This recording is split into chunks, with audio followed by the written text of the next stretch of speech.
इमरान खान ने जब उनको वोट ऑफ नो कॉन्फिडेंस के थ्रू निकाला गया तो उन्होंने एक बहुत बड़े जलसे से खिताब करते हुए ये कहा, और एक एक लफ्ज़ मेरे कानों में घूम रहा है जिसमें उन्होंने कहा अब ये अमेरिका के पास जाएंगे। अब ये जाएंगे अमेरिका के पास, अमेरिका के पास जाके कहेंगे कि खुदा के वास्ते हमें बचा लो, नहीं तो इमरान खान वापस आ जाएगा।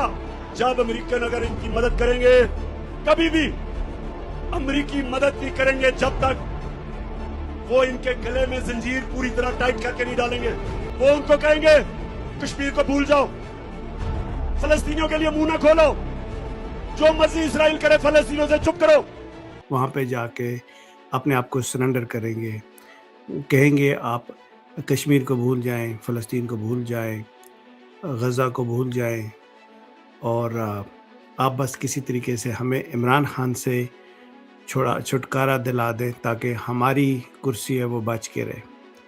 आज वो बातें साबित होना शुरू हो गई हैं। आज आप देखें इस वक्त जो पीस बोर्ड डोनाल्ड ट्रंप ने फॉर्म किया है, उसमें जब डिवोर्स में सिग्नेचर हो रहे थे तो मोस्ट ऑफ द कंट्रीज़ पूरी दुनिया में जिन्होंने उस पर तकरीबन 20 के करीब सिग्नेटरीज थी, उनमें से उनके foreign ministers, secretaries, under secretaries, इन लोगों ने आके उस पर साइन किया। लेकिन अनफॉर्चुनेटली पाकिस्तान ने अपने प्राइम मिनिस्टर को भेज के वहाँ पे सिग्नेचर करवाए, और जिससे ये साबित होता है कि उसमें अगर देखा जाए तो सबसे ज़्यादा खुशी अगर किसी को हुई है तो वो पाकिस्तान को ही है इस पीस बोर्ड में आने की, जिसको पाकिस्तान के बहुत सारे पॉलिटिकल लीडर्स ने ये कहा कि ये पीस बोर्ड नहीं है, ये बल्कि कातिल बोर्ड होगा, जिसका मकसद ये होगा कि वहाँ पे फ़लस्तीनी मुसलमानों को मार के, गज़ा के मुसलमानों को मारा जाए मुसलमानों के हाथों। इस वक्त तक तो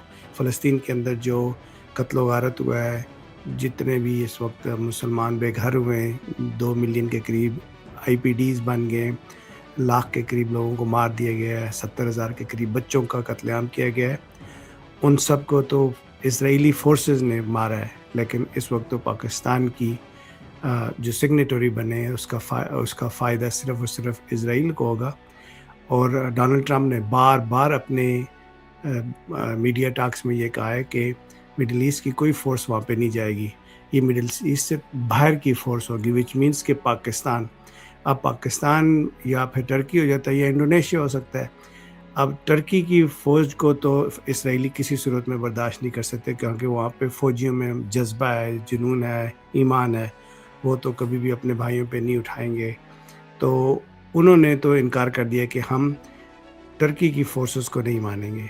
तो बाकी अगर कोई फ़ोर्सेस रह जाती हैं, जिसको सेक्रेटरी ऑफ स्टेट ने ये कहा है कि पाकिस्तान ने ख़ुद रिक्वेस्ट की थी कि हमें बताएं, हम ये काम कर सकते हैं, हम जाके वहाँ पे अपने मुसलमान भाइयों को मार सकते हैं इनडायरेक्टली का, और उसके बदले में वहाँ पे जो लंच करवाया गया डोनाल्ड ट्रंप के साथ, वो भी आपके सामने है। अब उसकी प्राइस पूरी कौम देगी। अनफॉर्चुनेटली हमारा अलमिया ये है पाकिस्तानी होने का कि हम हर जितना भी सानियात हमारे साथ होते हैं, हम हर सानहे को भूल जाते हैं, और बहुत जल्दी भूल जाते हैं।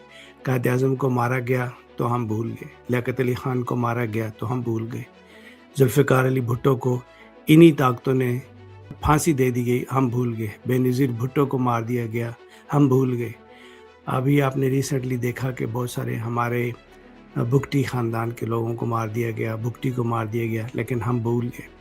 अब इन्होंने वार किया है इमरान खान पे, आहिस्ता आहिस्ता हम उसको भी भूलते जा रहे हैं। मौजूदा हालात में अगर आप देखें, रीसेंट एपिसोड्स में आप देखें तो आपको पता चलेगा कि जब इन्होंने वार अगेंस्ट टेररिज्म ज्वाइन की थी, जनरल मुशर्रफ जब ढेर हो गए थे और उन्होंने 80,000 के करीब KPK में मुसलमानों का कत्लेआम करवाया था, अपनी ही फ़ौजियों ने जाके अपने लोगों को मारा था।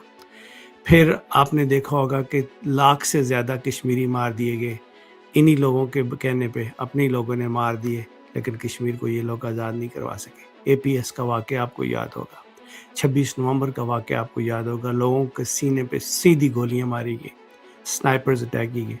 फरवरी 8 को क्या होता है आप लोगों के सामने है कि इलेक्शन चलाया जाता है, लोगों को मार दिया जाता है और कुछ भी नहीं किया जा सकता। मुरीदगी का वाक़या आपके सामने है।